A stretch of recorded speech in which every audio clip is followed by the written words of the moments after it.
In 1968, while the world was having a cultural revolution, one film asked the important question, what if we sent a sexually liberated astronaut to save the universe while wearing increasingly ridiculous outfits? Barbarella wasn't just a movie. It was a fever dream, wrapped in plastic, powered by innuendo, and somehow starring Jane Fonda as the galaxy's most improbable hero. This is the film that turned space travel into a fashion show, made an organ called the excessive machine a plot device, and proved that in the future, even angels need healing through physical love. Today, we're stripping away the layers, much like Barbarella in Zero Gravity, to reveal 20 absolutely bizarre facts about this cosmic camp masterpiece. From the director who married his leading lady mid-production, to the costumes that literally couldn't be worn sitting down, to the rock band that took their name from the villain. Buckle up, space travelers. We're about to enter the 41st century, where the pills are uppers, the dolls have teeth, and physics died somewhere around Saturn. This is Barbarella, like you've never known it. Fact number 1. Sex as universal medicine. An angel does not make love. An angel is love. Then you're a dead... Let's start with the film's most audacious concept. In Barbarella's universe, sex isn't just recreation, it's literally medicine. When our heroine crashes on a frozen planet and finds a wounded angel named Pygar, she doesn't reach for a first aid kit. She heals him the old-fashioned way, and suddenly he can fly again. This wasn't subtle metaphor. Director Roger Vadim literally made physical intimacy a superpower. Jane Fonda later said filming these scenes required her to keep a straight face while explaining to a blind angel that she was restoring his will to fly through cosmic lovemaking. The scene was so bizarre that several countries didn't know whether to censor it for sexuality or approve it as a medical procedure. Fact number 2. The zero-gravity strip that changed sci-fi. Just a minute, I'll slip something on. Don't trouble yourself. This is an affair of state. What I must tell you not only is... The opening credits feature Jane Fonda floating in zero gravity, slowly removing a spacesuit while the letters of Barbarella float around her. No CGI, no green screen. They built a rotating set and filmed Fonda sideways, letting her hair and the letters float up while she peeled off layer after layer. This sequence took 3 days to film. Fonda was strapped into hidden harnesses, fighting nausea from the constant rotation. The letters kept hitting her in the face, but the result became one of cinema's most iconic openings, a striptease that literally defied gravity and set the tone for everything that followed. Fact number 3. The excessive machine that inspired a band. Enough to me? I'll do things to you that are beyond all known philosophies. Wait until I get my device. The villain, Duran Durand, yes, that's 2 Durans, attempts to execute Barbarella using the excessive machine, an organ that kills through overwhelming pleasure. She breaks it by enjoying it too much. The machine literally short-circuits from her enthusiasm. This scene was so memorably absurd that when Simon Le Bon was forming a band in 1978, they named themselves Duran Duran after the villain. They dropped 1 D but kept the camp. A torture device that backfires due to the victim's sexual appetite inspired one of the 80s biggest bands. That's cultural impact. Fact number 4. The killer dolls that traumatized a generation. Come on, untie me or I'm going to call your parents. Before Chucky, before Annabelle, Barbarella gave us mechanical dolls with metal teeth that attack in a pack. The scene where children tie Barbarella to a stake while their dolls waddle toward her with snapping jaws is genuinely disturbing. The dolls were remote-controlled, but the operators kept losing signal. Several dolls went rogue on set, chasing crew members. One latched onto a cameraman's leg and wouldn't let go until they removed its batteries. Fonda called it the most frightening scene to film because the dolls were genuinely unpredictable. Fact number 5. The director married his star during production.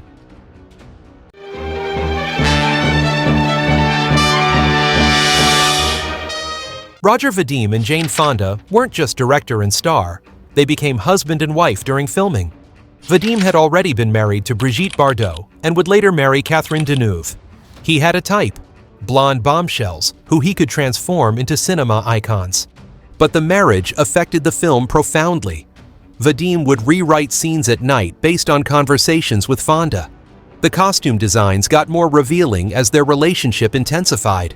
By the time filming ended, they had a daughter and one of the strangest marriages in Hollywood, one literally born from making a space opera about weaponized pleasure. Fact number 6. The costumes that defied physics and comfort. That's my good girl. One day, Barbarella.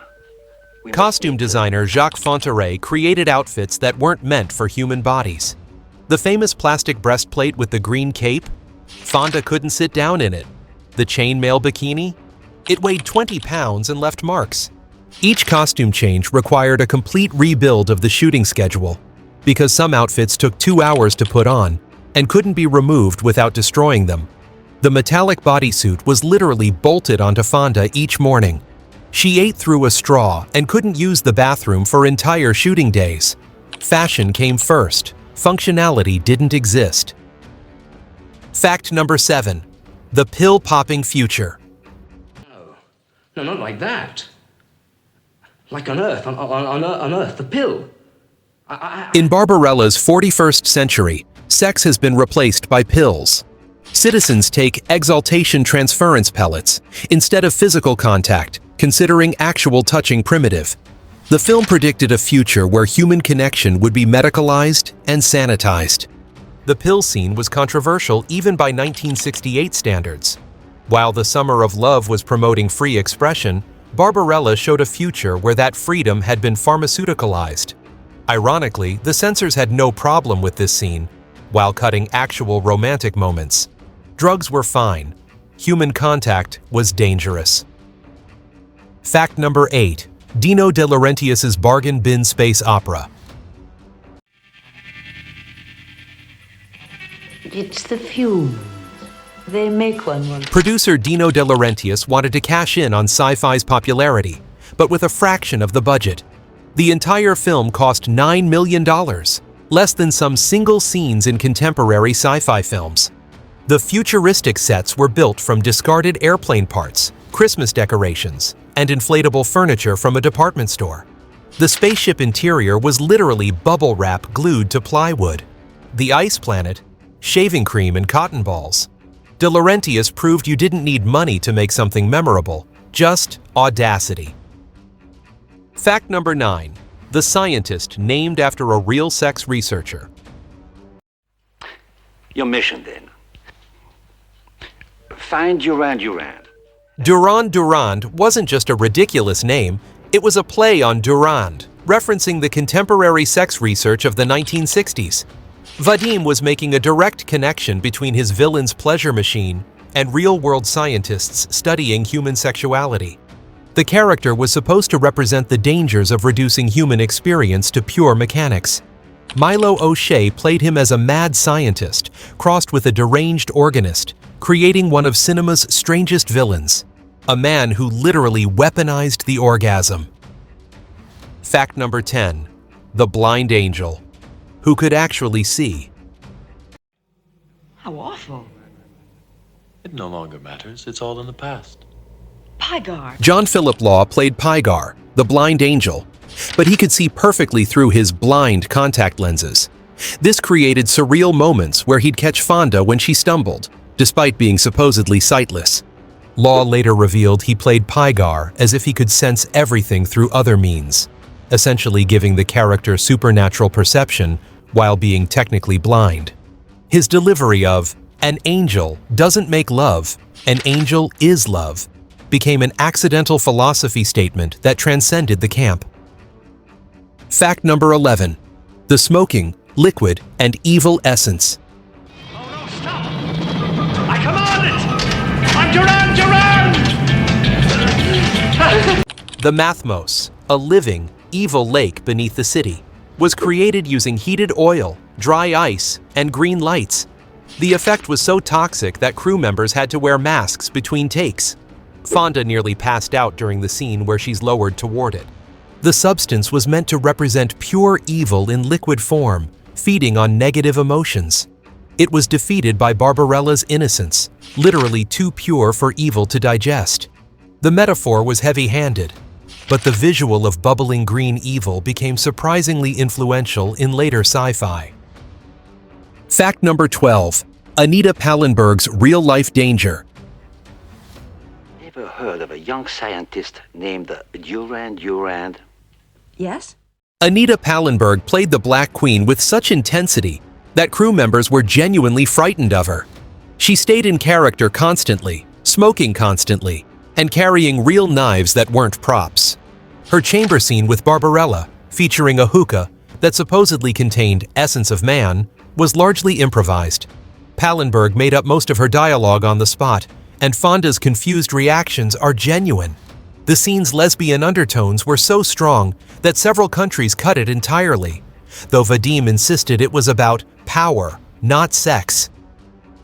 Fact number 13. The labyrinth that nearly killed everyone. Tell me what that means. Chamber? The underground labyrinth sequence used real flames and explosives. Safety regulations were essentially non-existent. The crew set fires that got out of control multiple times. During one take, Fonda and Law were actually trapped when a planned explosion blocked their exit. They had to be rescued by crew members with fire extinguishers. The terror on their faces in the final cut? Not acting. Vadim kept the take because authentic fear cannot be performed. Fact number 14. Marcel Marceau breaks his silence.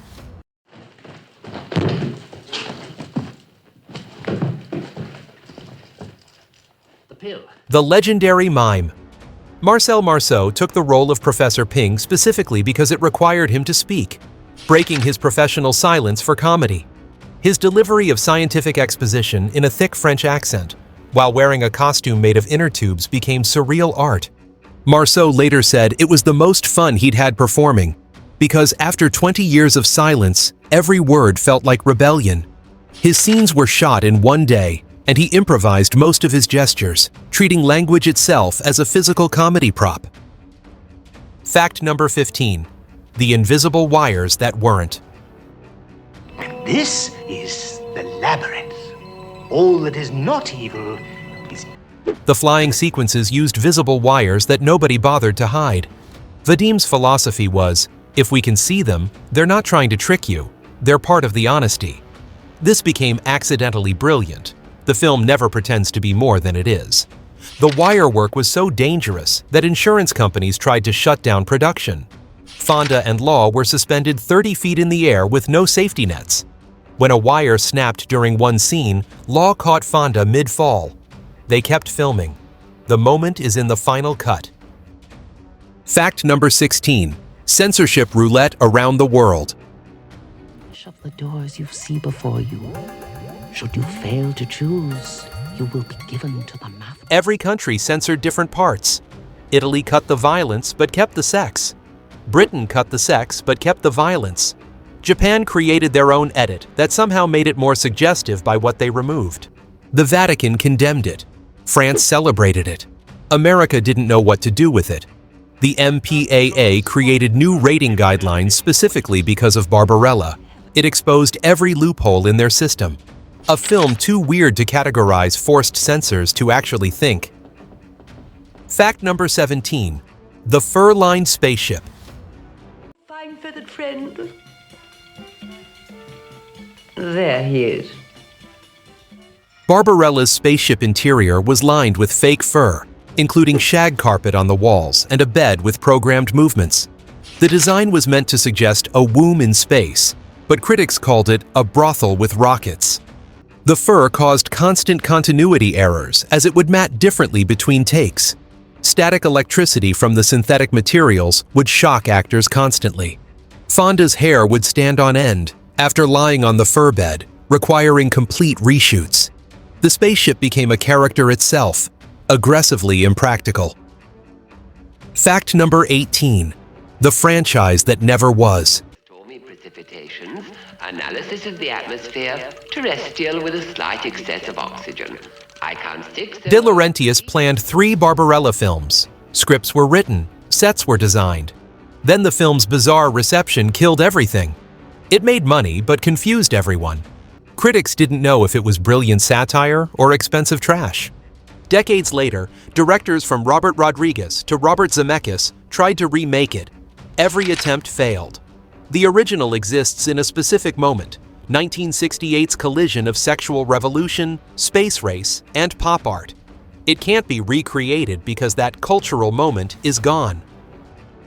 Fact number 19. Jane Fonda's love-hate relationship.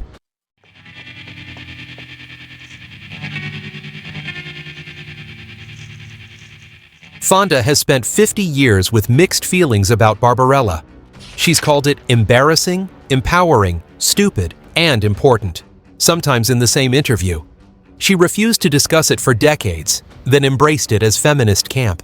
In 2018, she finally said, "Barbarella was a woman who saved the universe without violence, through pleasure and joy.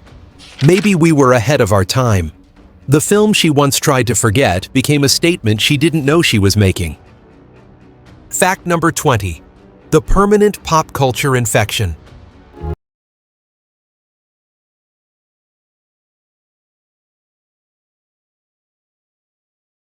Barbarella infected everything.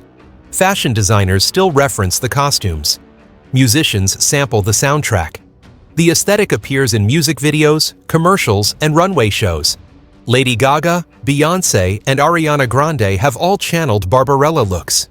The film created a visual language for retro-futurism that never existed before.